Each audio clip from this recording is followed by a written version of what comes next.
శివానంద స్వామీజీ గారికి మరి అలానే వేదికన ఉన్న పెద్దలకు మరి ఈ గ్రామంలోని ఇచ్చేసిన గ్రామ ప్రజలందరికీ నా హృదయపూర్వక ధన్యవాదాలు తెలియజేస్తున్నాను. స్వామీజీ గారు గాయత్రి మంత్రం నెలకు 2 లక్షలు చేయాలి అనే ఉద్దేశం మీద 24 సంవత్సరాలు చేయాలనే ఉద్దేశం మీద మనం రావడం జరిగింది. అది ఆ కార్యక్రమం జరుగుతూ ఉండగానే మళ్ళీ ఈ లలితా పంచాయతన ఆలయం నిర్మాణం జరపాలి అనే ఆలోచన వచ్చింది. ఆ ఆలోచన ప్రకారంగానే మళ్ళీ అమ్మటే అక్కడ 10 సెంట్లు స్థలం కొని మళ్ళీ దాన్ని 3 ఎకరాలు పొలం కొన్నారు.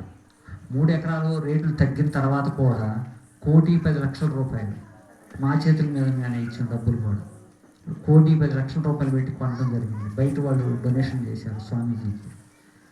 అలాంటి స్వామీజీ గారి సంకల్ప బలంతో ఎంత జరుగుతూ ఉంది. ఇప్పుడు కూడా మనం అందరం అనుకోవచ్చు ఎంత పెద్ద గుడి ఎలా అవుతుందా ఏంటా అని మేము కూడా అనుకున్నాం. ఎంత అలా 1,10,00,000 పెట్టి కొని ఎంత గుడి కట్టడం ఎప్పుడు ఎలా జరిగిద్దని. అలాంటిది మన కళ్ళ ముందే మనకు కనపడుతుంది. బేస్ మట్టం దాకా వచ్చేసేసింది. ఇప్పటికే దాదాపుగా నాకు తెలిసి 20-30 లక్షల రూపాయలు ఖర్చు అయి ఉంటుంది. అంటే చూసే వాళ్ళకి తెలిసింది, అక్కడికి మామూలుగా చూస్తే తెలియదు కింద నుంచి ఎన్ని అడుగులు కిందకు పోయింది, ఎంత సొగేశారు ఏంటి అనేది. కానీ ఆయన స్వామీజీ గారి సంకల్ప బలంతో ఇంత పెద్ద గుడి కట్టడం కానీ అది మన ఊరికి గర్వకారణం.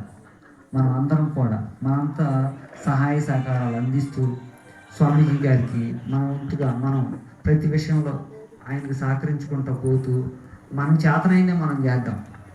ఆయన చూసుకుంటారు, అన్నీ ఆయనే చూసుకుంటారు. కానీ మన సహాయకారాల కోసమే ఆయన అడిగేది. ఆ సహాయ సహకారాలు అందిద్దాం. మనకు చేతనైంది అన్ని పనులు చేసి పెడదాం. మనం కూడా చేస్తేనే ఆయన కూడా చేస్తారు.